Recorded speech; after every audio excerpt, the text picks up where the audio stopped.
Hey everyone, my name's Alexandra and I am a watercolor artist. For today's video, we're going to talk a little bit about watercolor supplies. To do this, I decided to go to the dollar store near me and buy some dollar store watercolor paints and watercolor paper, and also bring my regular paints and paper that I use often in my watercolor classes, and we are going to test them out, compare them. We'll do that together in 3 different ways, and then at the end I'm going to give you guys a breakdown of supplies that I commonly recommend to my students to use, why I like them, and why supplies are very important. All right, let's get started.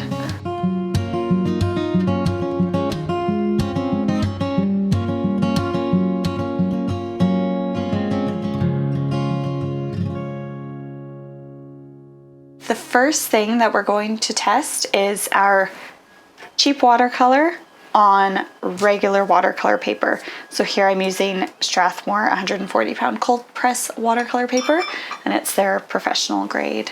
So just to start out, since I love painting leaves, we're gonna test out the green and paint some leaves.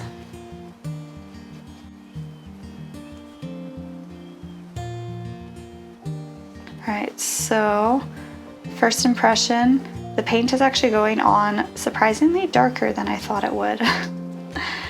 But we'll see the difference once we switch to our regular paint.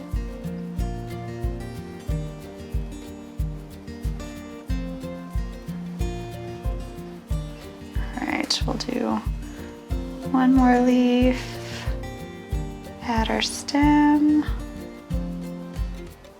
And now, while I'm here, I just want to try a little bit of color mixing. So we're going to take our yellow, just try to bleed it in there.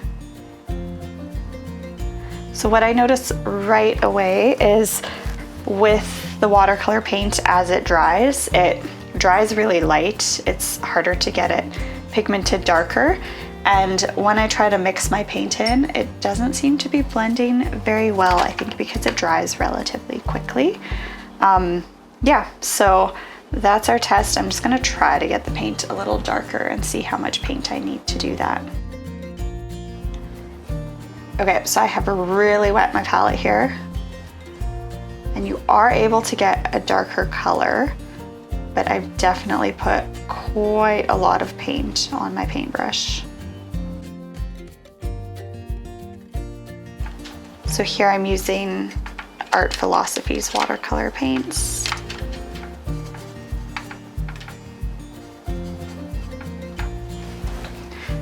And we're gonna start with the exact same thing.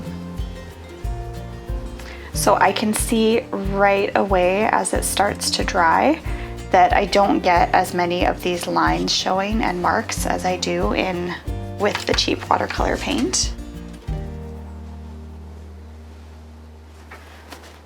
And now we're just gonna mix in some other colors to see how it blends in here.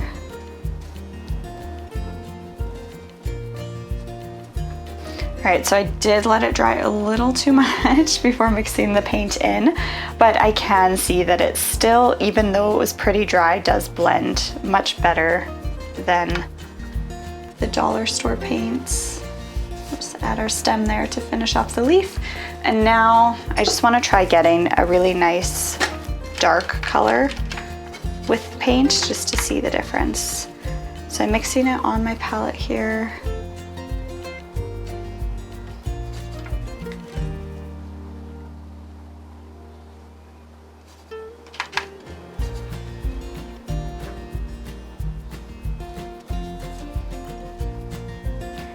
Right, and you'll notice right away with these paints, these 2 leaves are the ones that I painted that I thought I got a nice dark vibrant color out of. As soon as I paint with my professional grade watercolor paints, I can see the difference at how little paint I needed to use and how bright the color comes out.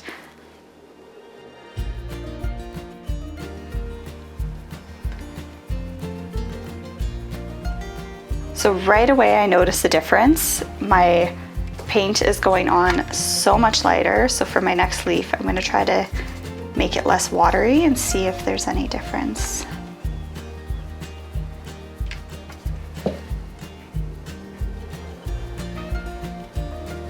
So even with, I actually have quite a bit of paint on my paintbrush here, it seems to be going on really light still.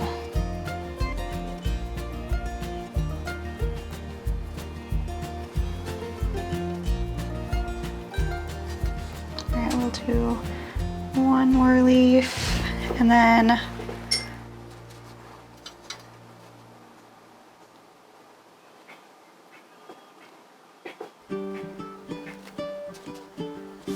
so it goes on quite a bit lighter, but this paper did surprisingly well for what I thought, but I can notice that where the water was, it is starting to buckle. So if you were doing a full wash on your paper, you would notice very quickly that the paper would start to warp a lot more.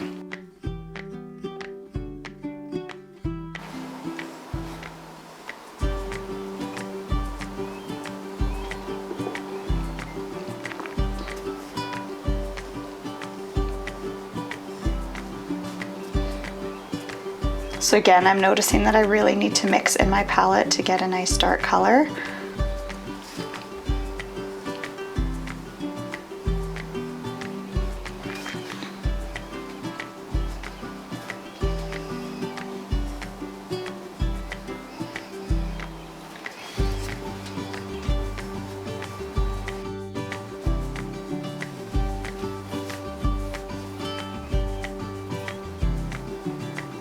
I'm just gonna try to make some of these darker,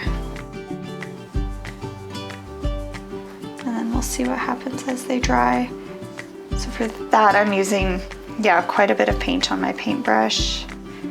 All right, so the more that my leaves are drying, I can just really see kind of the watermarks on the leaves here, and it's not very smooth, not very even. Yeah, with actually both my regular and my watercolor paint. I'm just gonna go back in with my usual paint, and we're just gonna try to make it a little bit darker to see how it holds up. Yeah, so the other thing that I notice with this paper is that my paint seems to pool in spots much quicker.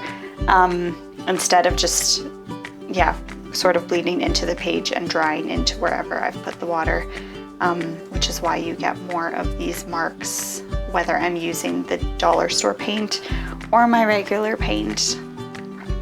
All right, so I'm just gonna put these next to each other so that we can do a bit of a comparison. So the three tests that we did was cheap paint on expensive paper, expensive paint on cheap paper, and then I did my regular paint on its paper and as well as the cheap paint on its paper. So kind of the paint matching the brand price range of the paper to see what we end up with.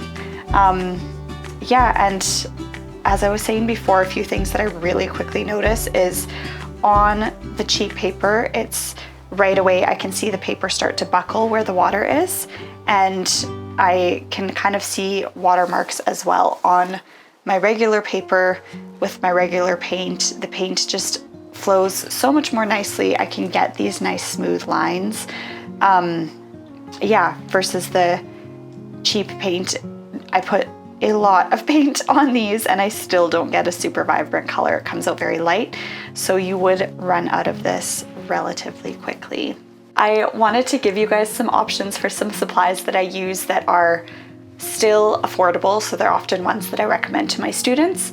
Yeah, so they don't break the bank, but they're actually really good and really high quality, because I have a lot of people asking that are starting out with watercolor and they'll just be struggling to follow along with different tutorials and things because it just doesn't look the same.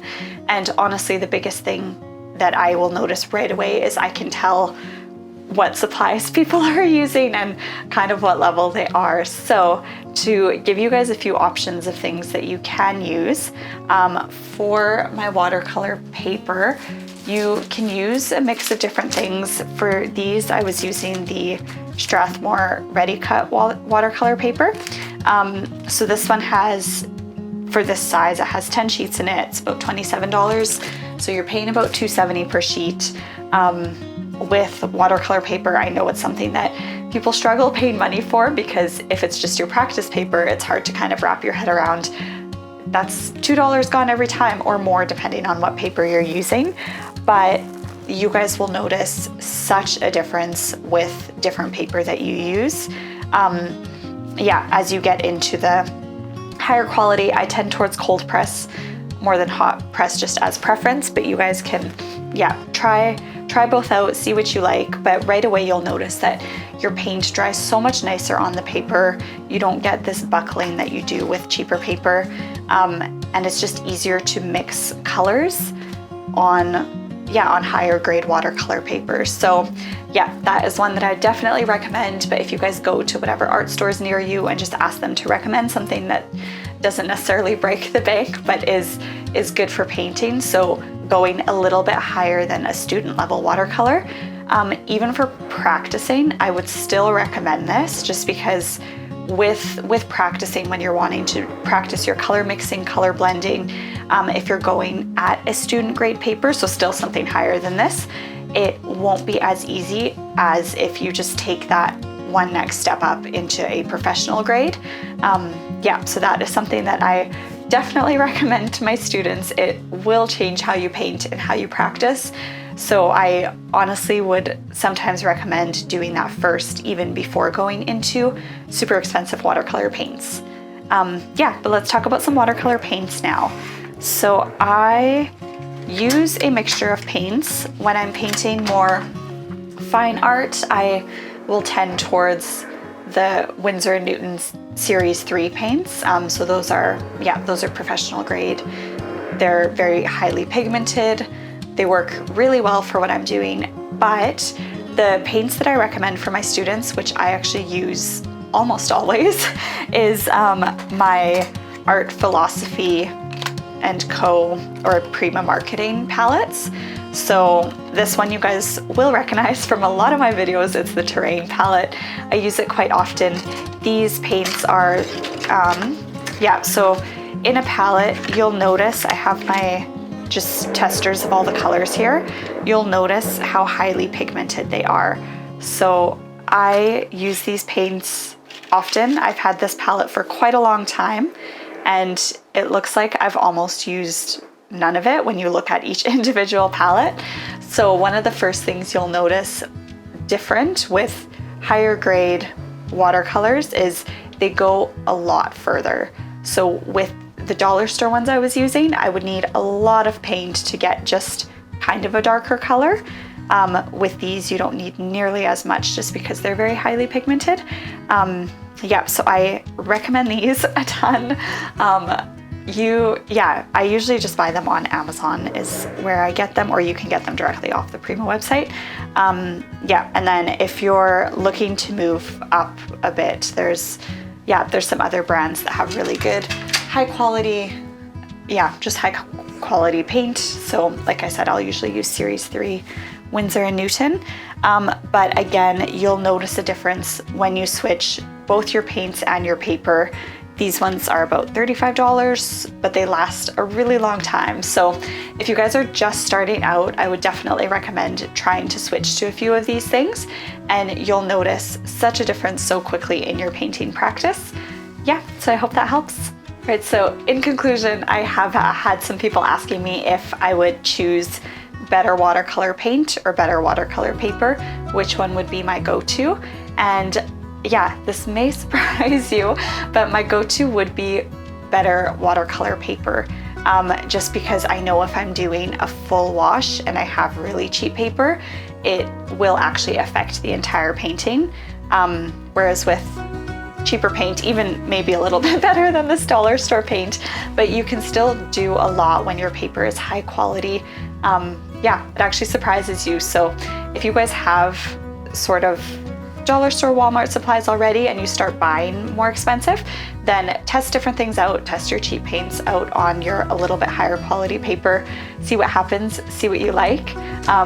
Yeah, but it's definitely something that is very important. And if you talk to different watercolor artists, honestly, this is often what they'll end up saying, which usually surprises most people because you would think, well, it's watercolor, we need better paint, but the paper makes a huge difference. If you guys want me to talk a little bit about cold press paper versus hot press paper, leave a comment below and I'd love to do a future video on that and just give you guys some more information on that. Otherwise, make sure to like this video, and if you haven't already, please subscribe. We'll see you next time.